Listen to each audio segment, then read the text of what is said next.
Welcome back. Court round up देख रहे हैं आप। टीएमसी सांसद महुआ मोइत्रा को सुप्रीम कोर्ट से झटका लगा है। महुआ मोइत्रा की याचिका पर सुप्रीम कोर्ट ने दखल देने से इनकार कर दिया है। सरकारी आवास खाली करने के आदेश के खिलाफ याचिका है। सुप्रीम कोर्ट ने महुआ मोइत्रा से कलकत्ता हाईकोर्ट ना जाने पर सवाल उठाया। सीजीआई की अध्यक्षता वाली 3 जजों की बेंच ने इस मामले को सुना और सुनने के बाद यही कहा, इसमें हमारा कोई दखलंदाजी नहीं हो सकती। यह भी सवाल पूछा गया, कलकत्ता हाईकोर्ट क्यों नहीं गए। आपने देखा होगा बीच में काफी हाई वोल्टेज ड्रामा था, वो वीडियो आपने देखा होगा जिसमें महुआ मोइत्रा को जबरन उनके घर से बाहर, और वो सारी चीजें रही। बहुत एक नैरेटिव बनाने का भी प्रयास किया गया। मामला कोर्ट में गया, कोर्ट में नैरेटिव्स नहीं चलते, कोर्ट में काम करते हैं फैक्ट्स। मेरे साथ मेरे सहयोगी गोपाल कृष्ण जुड़ चुके हैं। गोपाल जी, एक बार विस्तार से बता दें क्या कुछ रहा कोर्ट में और क्या ये बड़ा सेटबैक है महुआ मोइत्रा के लिए।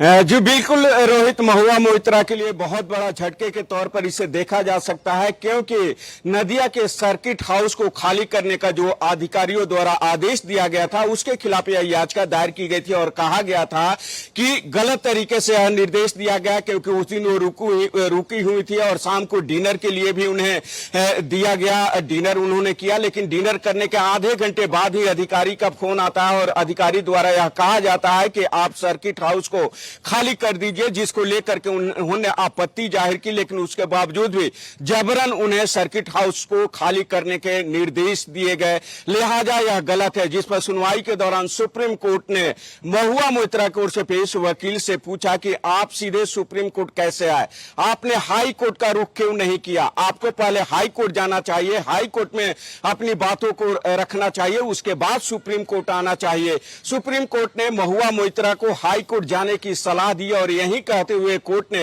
महुआ मोइत्रा की ओर से दायर याचिका पर सुनवाई से इनकार कर दिया। स्टे विद मी, आगे भी केसेस पर आपसे बात करूंगा गोपाल। सुप्रीम कोर्ट में जेपीएससी परीक्षा 2025 में गड़बड़ी को लेकर सुनवाई हुई। इस याचिका में जेपीएससी परीक्षा में गड़बड़ियों की जांच की मांग की गई है। जांच जो है राज्य सीआईडी से सीबीआई को सौंपने की मांग की गई है। कोर्ट ने केंद्र और झारखंड सरकार से इस बाबत जवाब मांगा। सामाजिक कार्यकर्ता हरिशरण देवगन ने यह पिटीशन दाखिल की है। आप जानते हैं इस एग्जाम को लेकर किस तरीके से झारखंड में प्रोटेस्ट, रांची में प्रोटेस्ट देखने को मिला। सरकार के साथ कई लेवल की बातचीत हुई, अलग अलग लेवल पर बातचीत के दौरान कई मांगों पर सहमति बनी। सीबीआई की जांच, सीबीआई की मांग एक ऐसी मांग थी जिस पर चीजें बनती हुई नजर नहीं आई है। गोपाल मेरे साथ लगातार बने हुए हैं। गोपाल जी, एक बार विस्तार से बता दें हरिशरण देवगन की पिटीशन में क्या कुछ है और अभी तक क्या कुछ इंडिकेशंस आ रहे हैं कोर्ट की तरफ से। जी बिल्कुल रोहित, हरिशरण देवगन ने सुप्रीम कोर्ट में याचिका दायर किया और उन्होंने कहा कि झारखंड में जिस तरीके से जेपीएससी में गड़बड़ी देखने को मिल रही है उसकी जांच सीआईडी से नहीं बल्कि सीबीआई से कराया जाना चाहिए। उन्होंने यह भी मांग किया कि इसको लेकर के एक एसआईटी का गठन किया जाए और एसआईटी इस मामले की जांच करे। सुप्रीम कोर्ट ने उनकी ओर से दायर याचिका पर सुनवाई के बाद केंद्र सरकार, सीबीआई और राज्य सरकार सहित 6 पक्षकारों को नोटिस जारी कर जवाब मांगा है और कोर्ट ने 4 सप्ताह का समय दिया है जवाब दाखिल करने के लिए।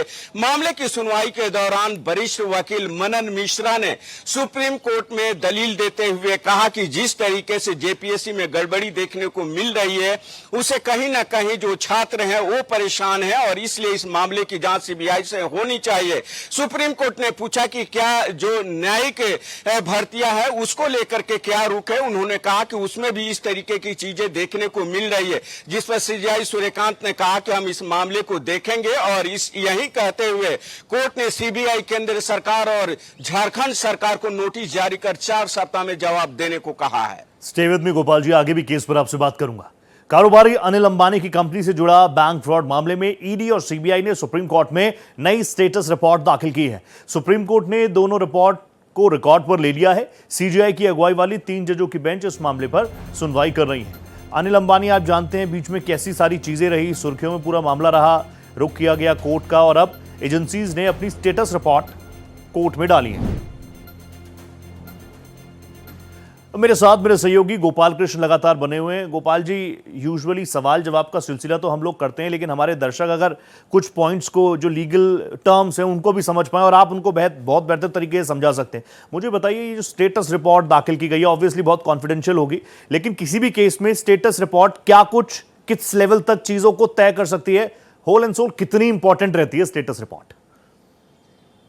बिल्कुल रोहित, 40,000 करोड़ रुपए के बैंक फ्रॉड के मामले में जिस मामले के मालिक अनिल अंबानी हैं, उनके खिलाफ सीबीआई और ईडी ने सुप्रीम कोर्ट में नई स्टेटस रिपोर्ट दाखिल किया है और यह बताया है कि इस मामले में अभी तक जांच में क्या कुछ निकल करके सामने आया है। सिल्वन लिफाफे में यह स्टेटस रिपोर्ट सुप्रीम कोर्ट में दाखिल किया गया है और सुप्रीम कोर्ट ने इसको रिकॉर्ड पर ले लिया है। वहीं मामले की सुनवाई के दौरान याचिकाकर्ता की ओर से पेश प्रशांत भूषण ने कोर्ट को कहा कि दो पहलुओं पर विचार किए जाने की जरूरत है। पहला कि क्या जो जांच हुई है उसमें शीर्ष जो प्रबंधन है उनके खिलाफ जांच की गई है या नहीं, और दूसरी जो उन्होंने बातें कही कि जिस मामले में अभी तक चार्जशीट दाखिल हो चुका है उस मामले में भी चार्जशीट को भी कोर्ट में पेश किया जाना चाहिए। वहीं अगर हम बात करें तो इस मामले में सॉलिसिटर जनरल तुषार मेहता पेश हुए और उन्होंने कहा कि जो चीजें निकल करके आ रही है वो कोर्ट के समक्ष रख दिया गया है। पिछली सुनवाई में सॉलिसिटर जनरल ने कहा था कि 9 एफआईआर दर्ज किए गए हैं, जिसमें से 2 एफआईआर में चार्जशीट दाखिल हुआ है, 7 एफआईआर में अभी तक जांच चल रही है और इस मामले में सीबीआई और ईडी दोनों जांच कर रही है। स्टे विद मी, आगे भी आपसे बात करूंगा। कब्जा मुक्त फुटपाथ को लेकर सुप्रीम कोर्ट में एक पिटीशन दाखिल की गई। सुप्रीम कोर्ट ने राज्यों और केंद्र शासित प्रदेशों से जवाब मांगा। कोर्ट के पूर्व निर्देशों को लागू करने पर जवाब देने के निर्देश हैं। फुटपाथ इंसानी जिंदगी का महत्वपूर्ण हिस्सा है, सुप्रीम कोर्ट ये मान रहा है। अब ये मामला ऐसा है जो कहीं ना कहीं आपसे हमसे हर रोज हमारी जिंदगी से जुड़ा हुआ है। अगर ये हमारे कंफर्ट के हिसाब से है तो हमें कोई दिक्कत नहीं होती। हाँ, अगर ये हमारे परेशानियों का सबब बन जाए तो फिर हमें बड़ी दिक्कत होती है। ओहो, फुटपाथ घेर लिया, यहाँ पर रेडी पटरी लगा दी। इसी पर बात करेंगे। गोपाल लगातार मेरे साथ बने हुए हैं। गोपाल, जो सुप्रीम कोर्ट ने केंद्र सरकार, राज्य सरकारों से जवाब मांगे, साथ ही कई सारे इंस्ट्रक्शंस थे जो पहले से लागू होने थे, अभी क्या कुछ जवाब आ सकते हैं?